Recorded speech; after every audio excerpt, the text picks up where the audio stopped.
Because if you do the work in advance, the day itself is anticlimactic.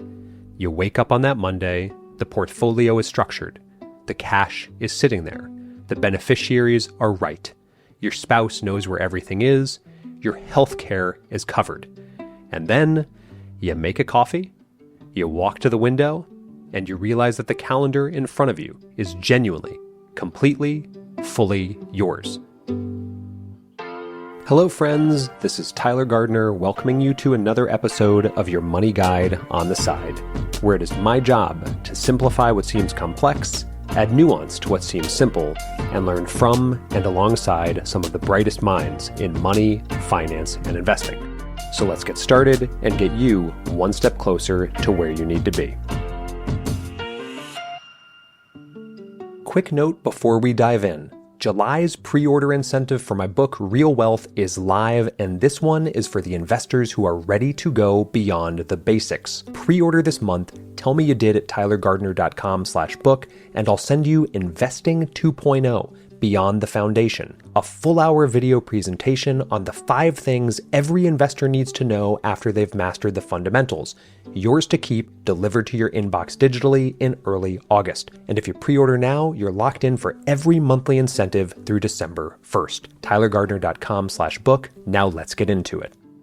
Back in May, I asked all of you what you wanted me to write about in the weekly newsletter, and over 1,200 of you took the survey, with 600 of you writing long, thoughtful, generous notes that I truly enjoyed sifting through for about 2 weeks. I am embarrassed at how much better your suggestions were than anything I had planned. But one thing came through louder than anything else. You don't need more accumulation content. You don't need another video about how to invest in your 20s, or how compound interest works, or why the index fund beats the active manager. You've heard that part. You've internalized that part. Most of you, frankly, are done with that part. You've already accumulated, and what you actually want help with is the next chapter, the one so few people seem to be talking about. You want to know how to spend the money you just spent 40 years saving. So, starting today, I'm dedicating the next 5 episodes of this podcast to exactly that. 5 episodes, 1 topic each week, and we're calling it the Art of Decumulation series because the technical word for drawing down your savings in retirement is decumulation, and frankly, I think it deserves more airtime than it gets, and yes, it is an art. Now, the word decumulation is kind of ugly. The English language has 1,000 words for accumulating and almost none for the careful, deliberate spending of what you accumulated, which is, I suspect, part of the problem we're going to spend the next month trying to solve together. We don't even have a vocabulary for the thing, so we mostly don't think about it. Here's the roadmap for the next few weeks. This week, in part 1, we're going to talk about what happens the day you stop working. The logistical setup, the accounts, the rollovers, the cash buffer, the Social Security decision, the spousal piece nobody talks about. This is your orientation episode. Next week, in part 2, we'll go over the withdrawal order, which accounts to draw from first, second, third, and why the order matters more than almost anything else you'll do in retirement. Week 3, for part 3, we'll cover Roth conversions, RMDs, and IRMA cliffs, the single most technically dense episode in the series, so I would bring a pen to that one. Week 4, part 4, we'll cover market downturns in the drawdown years, the guardrails we'll need in place, when to draw from cash, when to draw from equities, and what counts as an actual downturn versus normal market noise. And finally, week 5, part 5, we'll go a little more philosophical and talk about what happens when we transition from saver to spender, the behavioral and psychological episode, how to actually give yourself permission to enjoy what you spent your life building. That's the series. 5 episodes, roughly 1 month. Save this one and share it with someone who's facing the same set of decisions. And before we get into it, one familiar ask: If you've enjoyed anything about this podcast, if it's proved helpful to you in any way through the art of accumulating or decumulating, please consider leaving a review on Apple or Spotify, as it helps more people find the show, it helps the show grow, and it helps me know that I'm speaking and connecting with more than just my sleeping bloodhounds on the couch, which is, again, just fine with me, because that is and always will be my enough. Episode 1. The Wednesday that changes everything. There's a passage in Annie Dillard's The Writing Life that I have thought about constantly over the past few years, and I want to start with it before we touch a single technical thing. Dillard writes, "How we spend our days is, of course, how we spend our lives." That's the sentence. 11 words. People quote it on Instagram all the time without realizing the implication, which is somewhat brutal when you actually sit with it. How we spend our Wednesday is eventually how we spend our life. The Wednesday is life. The Sunday is life. There is no other life happening somewhere else that the days are interrupting. The days are the thing. I bring this up because retirement, the day you stop working in particular, is the single moment in most adult lives when the truth of Dillard's sentence becomes inescapable. For 40 years, your days have been structured by someone else. The job arrives at 9, the job leaves at 5, the weekend exists because the week exists, the vacation exists because the work exists. The shape of your time has been imposed from the outside, with the comforting, if kind of tragic side effect that you have not had to design it yourself. And then one afternoon, you stand up from your desk, you collect the small handful of personal items you've kept there for years, and all of a sudden, that structure is gone. The following Monday morning arrives, and there's no job. There's also no weekend, because there's no week. The architecture of 40 years dissolves overnight. And what is left is a person who has, for the first time since perhaps adolescence, full sovereignty over their hours, and, for many of us, no idea what to do with those hours. That's where most retirees start to struggle. Not with the money. The money is, by and large, fine. The struggle tends to be with time. And the time is the harder problem because the time problem is ultimately a self problem. Who are you when nobody is paying you to be somewhere? Today, though, we're not going to solve the self problem. We will, however, spend 5 episodes circling it. Today, we're going to solve the technical problem, the part that, if you do it well, makes the self problem easier to face when it arrives. Let's say you're roughly 12 to 24 months from the day you stop working. You can see it from here. You can probably name it. You can probably name the quarter, maybe the month.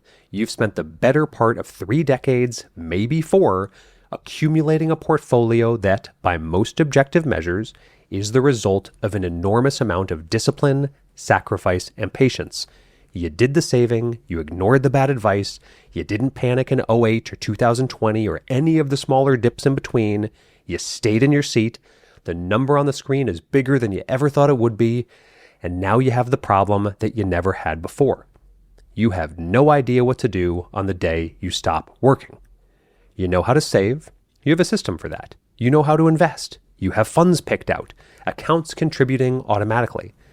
But the act of stopping, of standing up from the desk for that last time on that Friday and waking up on that Monday morning with no employer, no paycheck, and a portfolio that is suddenly the only source of income you have, that part nobody trained you for. Your 401k administrator didn't send you a manual. The HR person who processed your paperwork was very pleasant and gave you 0 practical advice for this section. Your spouse may or may not know what's in the accounts. The cat, quite frankly, has more of a plan than you do because the cat plans to nap and the cat has been training for this moment its entire life. That's what we're solving today. The orientation episode. What needs to actually happen in the 12 months leading up to the day you stop working and in the months immediately after. 6 decisions, roughly in this order. Might want to grab a pen because yes, this one is technical. This episode is brought to you by Delete Me. Here's a strange fact about my life. There are currently hundreds of people on the internet pretending to be me. Right now, fake accounts with my face, my name, messaging my followers with investment opportunities. I've made my living by being publicly findable on every platform, and the trade-off is that scammers study people like me for a living. But here's what most people don't realize. They study you too. Data brokers legally collect and sell your name, address, phone number, even your relatives' names to anyone with a credit card. And that's just the raw material they need for phishing, scamming, and impersonation. The less of your real data floating around, the less convincing a scammer can be. That's why I use and trust Delete Me. It's a hands-free subscription service that removes your personal information from hundreds of data broker sites, then keeps monitoring and re-removing it because this stuff repopulates like a whack-a-mole with a business model. My privacy report showed me exactly what was found, where, and what got removed. Real humans handle custom requests, and Wirecutter named it the #1 data removal service. My face has to stay online. My telephone number and address do not. Get 20% off Delete Me consumer plans when you go to joindeleteme.com/Tyler20 and use promo code Tyler20 at checkout. That's the number 2, the number 0. That's joindeleteme.com/Tyler20 using code Tyler20. This episode is brought to you by Caldera Lab. Time for a quick confession. In high school, my AOL screen name might have been Pretty Boy Durden. That was my actual nickname, because while other guys were collecting baseball cards and playing real sports, I might have been collecting skincare products and taking my appearance embarrassingly seriously. The problem back then, almost nothing was actually made for me. Everything was either borrowed from my mom's shelf or smelled like a department store had a mild panic attack. Which brings me to Caldera Lab.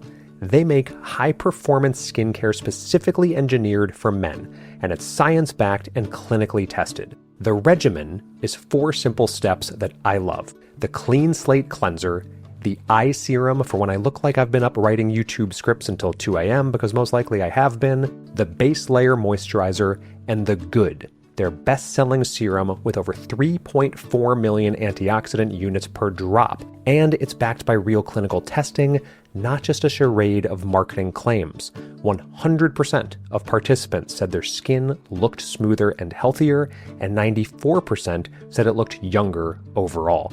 I use it every night, and I'm luckily at the point where the only sentient being judging me in the background is my bloodhound. Pretty Boy Durden has been playing the long game since 1998, and consistency will always beat quick fixes, both in skincare and in investing. So if you've been meaning to take better care of your skin, this is an easy place to start. Head to calderalab.com/Tyler and use code Tyler for 20% off your first order. That's calderalab.com/Tyler. Decision 1. Build the cash buffer 12 months out. The single most important move you can make in the year before you retire, the one that prevents almost every avoidable mistake in the first 18 months of retirement, is to build a substantial cash buffer while you are still earning a paycheck. Here's why. The first year of retirement is the most psychologically volatile financial year of your entire life. Bigger than buying your first house, bigger than having your first kid, because for the first time in 40 years, money is flowing in only one direction: out. The instinct, when you watch a balance go down for the first time, knowing it might not ever come back up, is to panic. The instinct is to either go back to work or to stop spending entirely, or, worst of all, to sell investments during a downturn just to be safe. All 3 of those instincts are expensive.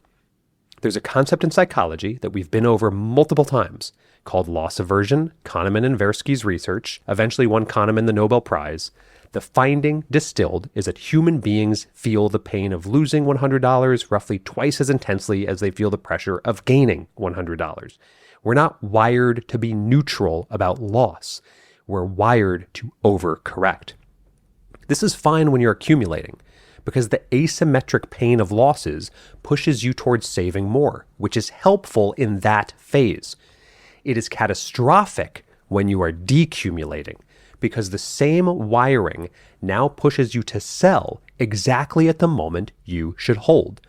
Loss aversion in retirement is a big enemy, and the enemy in any plan must be neutralized by infrastructure, not just willpower. The cash buffer is that infrastructure. It is the thing that makes the loss aversion panic stop having anywhere to land. Here's the math you need to know, and I'll keep it quick. You want, in cash equivalents, somewhere between 12 and 24 months of your projected retirement spending in a high-yield savings account or a money market fund the day you retire. If you plan to spend $80,000 a year, and again, this is post-tax, that's $80,000 to $160,000 in cash. You could have it sitting in Marcus, Ally, SoFi, or in money market funds inside your brokerage account like SPAXX or VMFXX. And you could be earning 3 to 4%-ish, and this is liquid, boring, and perfect. Now, why 12 to 24 months and not what we usually talk about with things like emergency funds of 3 to 6 months? Because in any given calendar year, the market drops at some point. As we know, the average intra-year decline in the S&P 500 is about 14%. In 3 out of 4 of those years, the market still finishes positive, but only if you didn't sell your assets. The cash buffer is the thing that lets you not sell. It funds your life for 1 to 2 years without you having to touch your equities, which means a bad year in the market doesn't force you to lock in losses. It just becomes weather. Now, how do you build the buffer if you don't have it now? 3 sources in this order. First, redirect every dollar of new savings for the last 12 months you're working into cash instead of equities.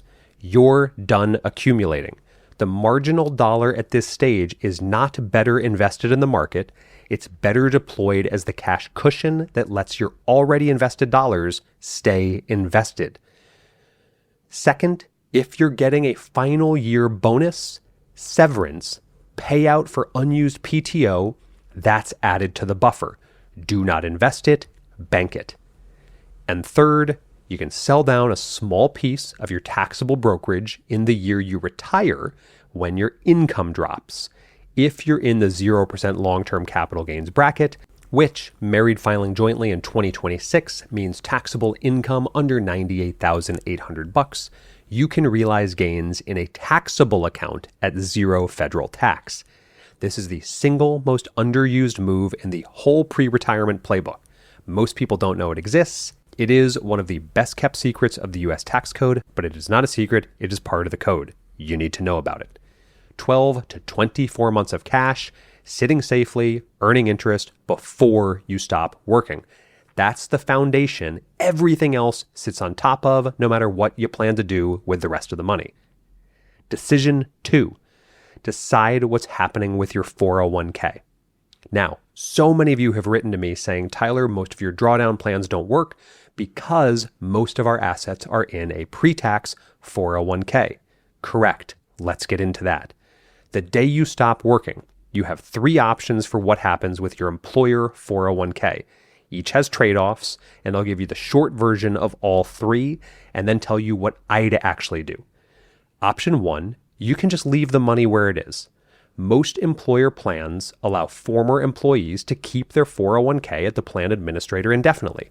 You don't have to move anything. The investments stay where they are, the fund fees stay where they are, the plan administrator continues administering, and you can quietly forget the account exists for 15 years, which is, in fact, what many people do.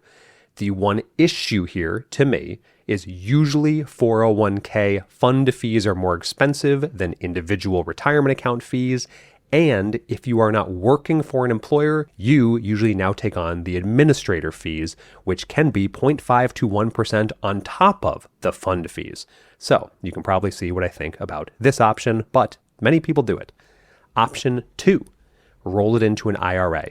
You move the entire balance, tax-free if it's a direct rollover, that's the key word, direct rollover, to an IRA.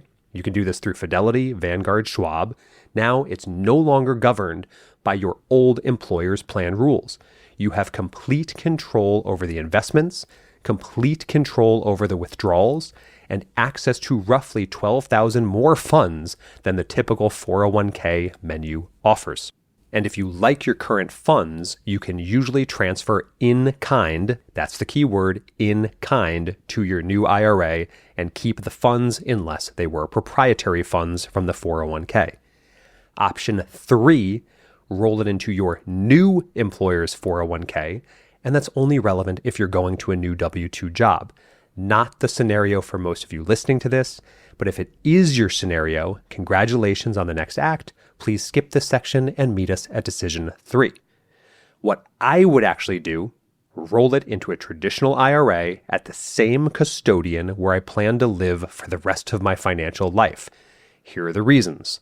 First, the investment options. Most employer 401ks give you 15 to 30 funds to choose from, and a meaningful number of them have expense ratios, fees above 0.5%. Moving to an IRA at Fidelity or Vanguard, you have access to some of their funds with 0 expense ratio, literally 0. At Vanguard, you have access to a total market fund like VTSAX with a 0.04% expense ratio. The fee difference compounded over a 30-year retirement is absurd. Next, you get consolidation.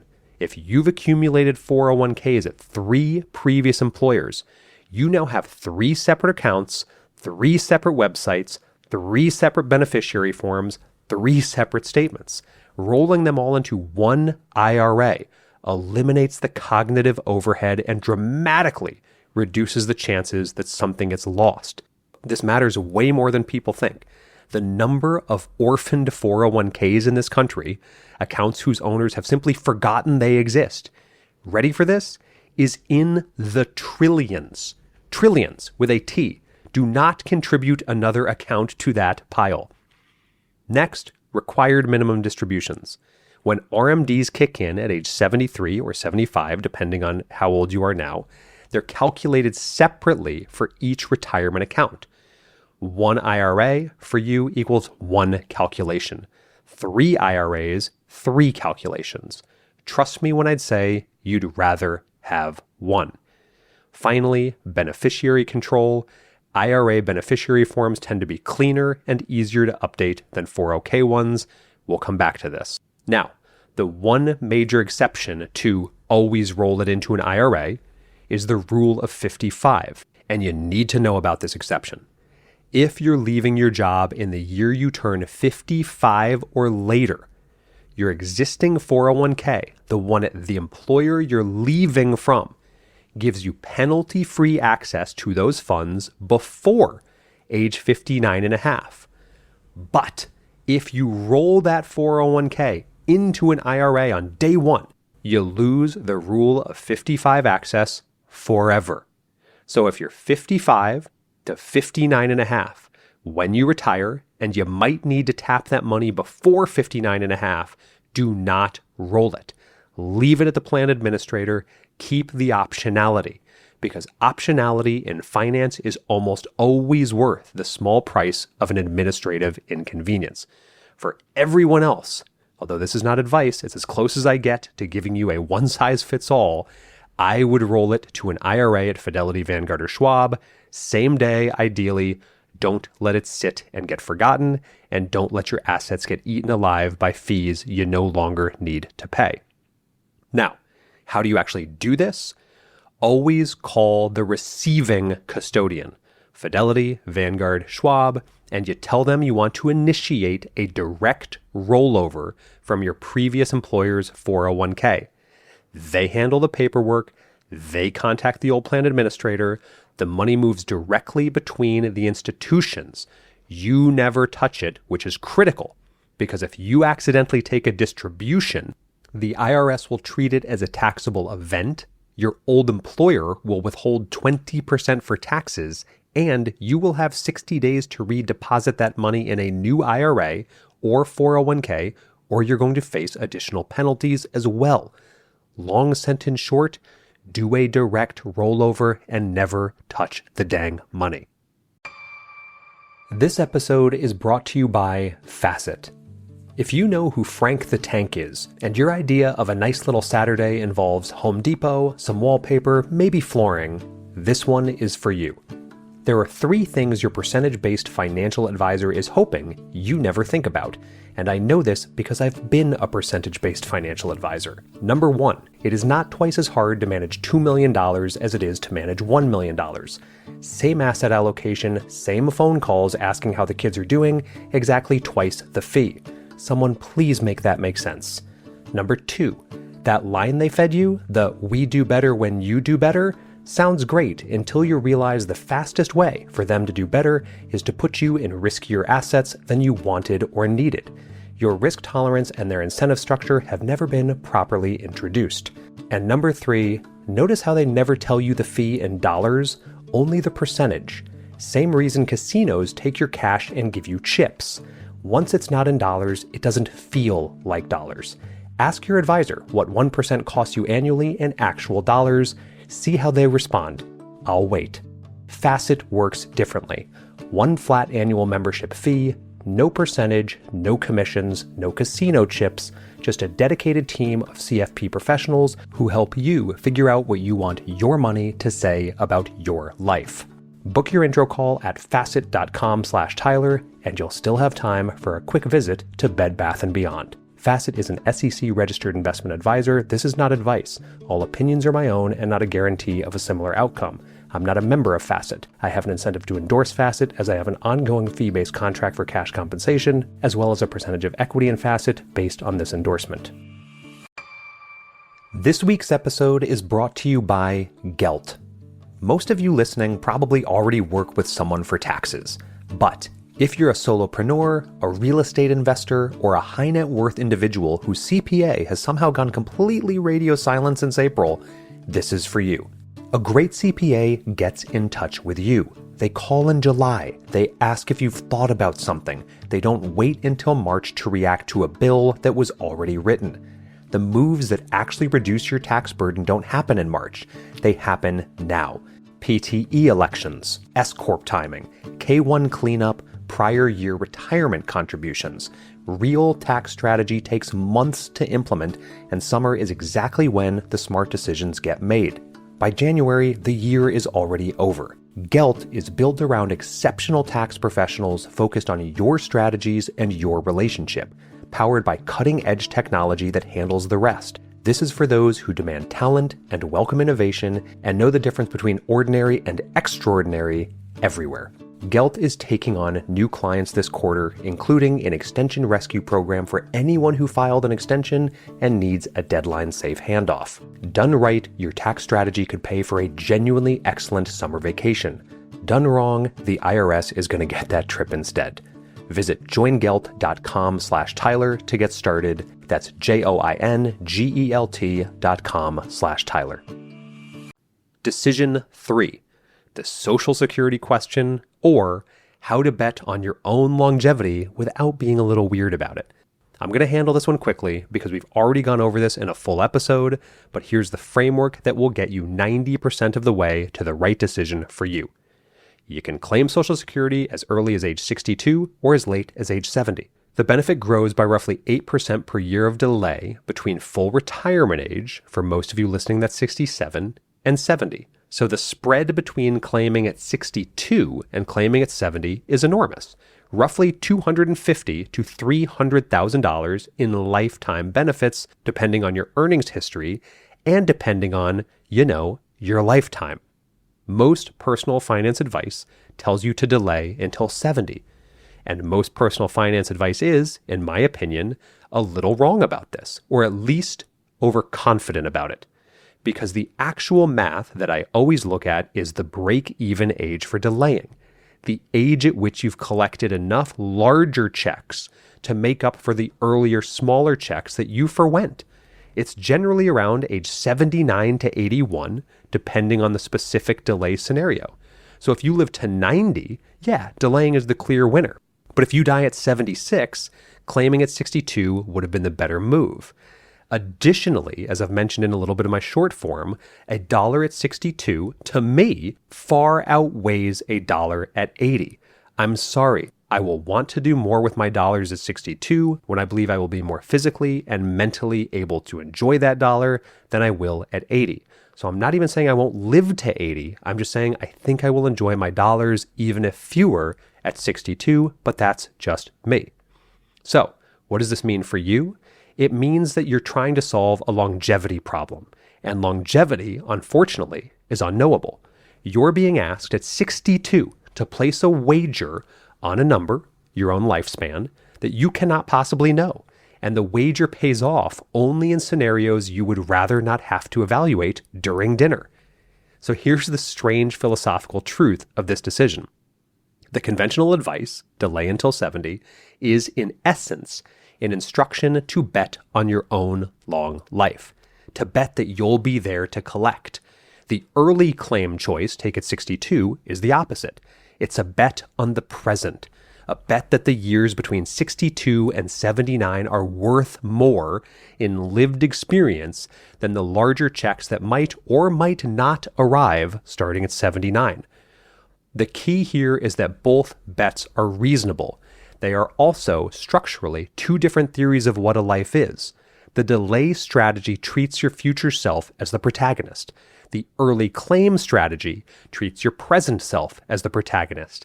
Neither is wrong, but pretending the choice is purely mathematical, when in fact you are choosing which version of yourself you want to favor, is, I think, a small dishonesty the financial industry has gotten away with for too long. My personal framework, which is one framework among many, claim earlier than the advisors tell you to, take it at 62 if you're retired and don't need the income to live on, and let your portfolio compound longer untouched. Take it at full retirement age if you want the middle path, delay to 70 only if you have a strong family history of longevity, you're in excellent health, and you have other sources of income to bridge those years, or if you have a spouse. Two final caveats. Obviously, look at spousal benefits. That makes a big difference if you have a younger spouse and you're the higher earner. And I'm not going to go deeply into it right now because you can just Google it. Look at the earnings test, because if you're 62 to 67 and you're still working, you're capped on your earnings before they start docking some of the money, in which case it's kind of a moot point to take early. Run the math for your specific situation at ssa.gov. They have a calculator that uses your actual earnings history. Don't take my framework or anyone else's at face value, but know this: the decision is far less obvious than the conventional advice makes it sound. Decision 4. Healthcare from the day you retire to age 65. This is the decision people most consistently underestimate, and it's the one that has wrecked more early retirements than any single market downturn in modern history. Medicare doesn't start until age 65. So if you're retiring at 62, you have 3 years to cover. If you're retiring at 60, you have 5 years. If you're retiring at 55, you get the point. That decade, badly handled, can cost you $250,000. Well handled, it costs you almost nothing. Same decade, different outcomes by a factor of 50. And I'm not exaggerating. This is the actual range. Here are the default options. You could start by looking at COBRA, which continues your employer's health insurance for up to 18 months. The catch, you pay the full cost, which the employer was previously subsidizing. A family plan on COBRA typically runs $2,000 to $3,000 a month for a year and a half. Then it ends, at which point you discover you're 60 and a half and the open marketplace is waiting for you with both hands extended. So you could go with the ACA marketplace. Healthcare.gov sells individual plans to anyone. Unsubsidized premiums for a couple in their 50s or 60s can run $1,500 to $2,500 a month. I know it's eye-watering, but here's the move most people miss. ACA subsidies are based on your modified adjusted gross income, not your assets, not your net worth, your income. And in the first years of retirement, when you're not earning a paycheck and you can choose how much to draw from which accounts, you have an enormous amount of control over what your taxable income looks like. Think about that again. because it is one of the most important and least understood facts in early retirement planning. Your taxable income after you stop working is largely a choice. You pick it. You build it, account by account, withdrawal by withdrawal, with whatever combination of cash, taxable gains, traditional withdrawals, and Roth withdrawals adds up to the income you want to show on your tax return. The IRS sees the final number. The IRS does not see your $3 million in assets. The IRS just sees the line on the 1040. So if you can keep your modified adjusted gross income under about $80,000 for a couple in 2026, your ACA premiums drop to $300 to $500 a month total.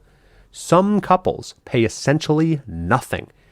That's a difference of about $20,000 a year in premium costs available to you if, and only if, you manage your income deliberately in those bridge years. So, how do you keep that gross income low while still funding your life? You draw heavily from cash, taxable brokerage with low realized gains, and Roth contributions, which don't count towards the modified adjusted gross income. You delay tapping traditional 401k and IRA money, which would count as ordinary income until Medicare kicks in. You realize long-term capital gains strategically in the 0% bracket where possible. This is one of the highest value, lowest effort moves in early retirement planning, and almost nobody does it because nobody connects ACA subsidy to withdrawal sequence. They are, in fact, the same decision viewed from two different angles. Once you see it that way, hopefully you can't unsee it. Welcome to one of the great hacks of the American tax code. Decision 5, the spousal and beneficiary audit, or the conversation nobody wants to have that will save someone from 18 months of, pardon my language, financial hell. This is the decision that, based on your survey responses, gets mentioned the least and matters the most. Multiple newsletter readers wrote to me, almost identically, how do I structure things so that if I die, my less engaged spouse can actually manage the money? That question is the entire reason this part of the episode exists. I want to be plain. The version of this scenario that haunts me and that I've watched play out in real life more times than I can count goes like this. A perfectly healthy retiree dies unexpectedly at 68. Heart attack on a Monday morning. Wonderful person, beloved by family. Also, the only person in the household who knew where any of the accounts were. The spouse, in the middle of the worst week of their life, is now also trying to figure out the password to a Fidelity account at the same time that a funeral home is asking about caskets and the church is asking about hymns and the kids are flying in from 3 time zones. It is genuinely one of the worst experiences a human being can have, and it is almost entirely preventable. The Stoics had a concept called memento mori. Remember always that you will die. I know it sounds morbid in a podcast, but it is, in fact, the most loving thing a financial planner can ask you to consider. You will die. Your spouse will die. One of you will die first. The probability that you live the same lifespan to the same year is essentially 0. So plan for the asymmetry now, while both of you are alive and clear-headed and have the luxury of treating the conversation as theoretical. I want you to have the conversation in 2 parts. Part 1, you're going to do a beneficiary audit.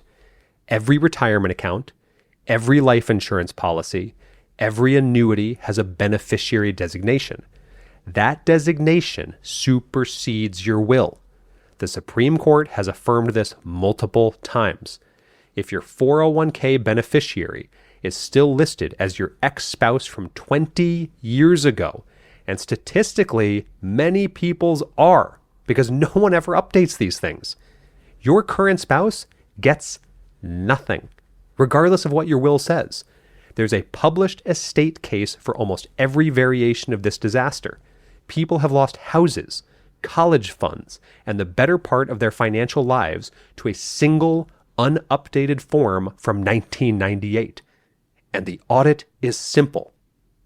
Every IRA, every 401k from every employer you've ever worked at, every life insurance policy, every annuity, log in, find the beneficiary page, confirm your current spouse is primary, add your children, adult or otherwise, as contingent. Do this before you retire while you can still focus on it. Part 2, the spousal financial literacy session. This one's harder because it could get slightly emotional. If one spouse has handled the money for the entire marriage, and in roughly 80% of households one spouse has, the other spouse may have almost no idea where the accounts are, what they're invested in, or how to access them. The fix: before you retire, you and your spouse sit down multiple times, not once, and walk through everything, where every account is, the institution, the website, the username, the general investment allocation, why it's allocated that way, who your CPA is, who your estate attorney is, what the password manager looks like. Then create a single document, a Google Doc, an encrypted note, whatever works for you, that contains every account, every login, every institution. Put it somewhere your spouse can find without your help, and update it annually. Joan Didion, in The Year of Magical Thinking, describes the period after her husband's sudden death as a kind of cognitive emergency, a state in which simple decisions become impossible, and the brain refuses to process information that contradicts the reality the person is desperately trying to preserve. She was a working writer with extraordinary intellectual resources, and she could not handle the smallest logistical tasks for months. Now imagine a spouse who has never handled the financial logistics trying to do that work in the same state of mind. It is not survivable and doable without extreme preparation. So have the conversation, have it multiple times, have it when you don't need to. The version of your spouse who will eventually need it will not be the version sitting next to you tonight. The version you're preparing for has not yet arrived. You're leaving a letter for that version of them in advance while you still can. Decision 6. Right-size the portfolio before, not after. The final move in the 12 months before you retire, and again, this is one almost nobody talks about, is to actually reallocate your portfolio to its retirement composition while you are still earning a paycheck. Here's what I mean. For most of your accumulation years, you've probably been heavy in equities, 80, maybe 90, maybe even 100%. And that's correct for many of us in accumulation. Time in the market and the magic of compounding favors high equity exposure when you have a long runway. In retirement, as many of you know, that composition and theory shifts. Not dramatically, but it does shift. The bucket framework I've described in past episodes still applies. You want cash for years 1 and 2, balanced for years 2 through 10, full equities for a 10-plus year runway. Now, for a typical retiree at 65 with a 30-year horizon, that math works out to roughly 70% equities, 30% cash and bonds. Not the conventional 100 minus your age formula, which gets you to 35% equities and is wildly too conservative for most modern lifespans. The 100 minus your age rule was invented in an era when retirement was assumed to last 12 years. It now routinely lasts 30. The math just hasn't caught up to the medicine, and most target date funds still default to the older formula. Be smarter than your target date fund. But here's a trap. People often do this reallocation after they retire, which means they're forced to sell equities, potentially realizing gains, potentially in a down market, to build the cash and bond positions they should have already had.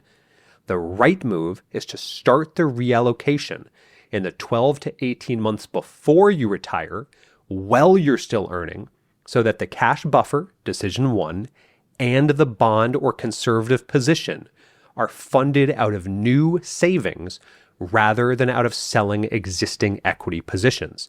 You don't disturb the principal. You just gradually steer the contribution flow. Think of it as turning a large ship slowly several months before the harbor.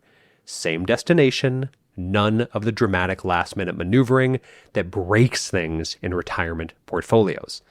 By the day you stop working, your portfolio is already structured for the decumulation phase. No selling required, no tax events, no market timing risk, just sitting there, properly aligned, ready to start producing the income that will fund the rest of your life. That's the orientation. 6 decisions in roughly this order. 1, build the cash buffer 12 to 24 months out using new savings, bonuses, and zero bracket capital gains. 2, decide what's happening with that 401k. Default to rolling it into an IRA unless the rule of 55 changes your math. 3, make the Social Security decision based on your actual longevity expectations, not on whatever your advisor told you or on what I plan on doing with my Social Security decision. 4, plan your healthcare bridge to 65 with deliberate modified adjusted gross income management to access ACA subsidies. 5, audit your beneficiaries and have that spousal conversation multiple times, not just once. And 6, reallocate the portfolio to its retirement composition before you stop working, not after. Because if you do the work in advance, the day itself is anticlimactic. You wake up on that Monday, the portfolio is structured, the cash is sitting there, the beneficiaries are right, your spouse knows where everything is, your health care is covered. And then, and this is the part nobody warns you about, you make a coffee, you walk to the window, and you realize that the calendar in front of you is genuinely, completely, fully yours. Not in the way a Saturday is yours, not in the way a vacation is yours. Yours. The way an entire ocean belongs to no one in particular. Dillard's days are now your days, all of them, all the way down. And the question of how you spend them is no longer rhetorical. It's the actual question. It's the only question. And we're going to spend the next 4 episodes answering the harder version of this. The withdrawal order, the tax strategy, the downturns, and eventually the permission you will need to spend it. And more importantly, the permission to spend the time, which is the thing the money was always supposed to buy back for you in the first place. This is the Art of Decumulation series part 1. If it was useful, and given how many of you asked for this, I really hope it was, please consider sharing it with one person who is 12 to 24 months from making these decisions. That's the highest leverage thing you can do for someone who's about to do something they have never done before. I'll see you next week for part 2, the withdrawal order. And as always, hope this gives you something to think about throughout the week ahead. Thanks for tuning in to your Money Guide on the Side. If you enjoyed today's episode, be sure to visit my website at tylergardner.com for even more helpful resources and insights. And if you are interested in receiving some quick and actionable guidance each week, don't forget to sign up for my weekly newsletter, where each Sunday I share 3 actionable financial ideas to help you take control of your money and investments. You can find the sign-up link on my website, tylergardner.com, or on any of my socials at socialcapofficial. Until next time, I'm Tyler Gardner, your money guide on the side, and I truly hope this episode got you one step closer to where you need to be.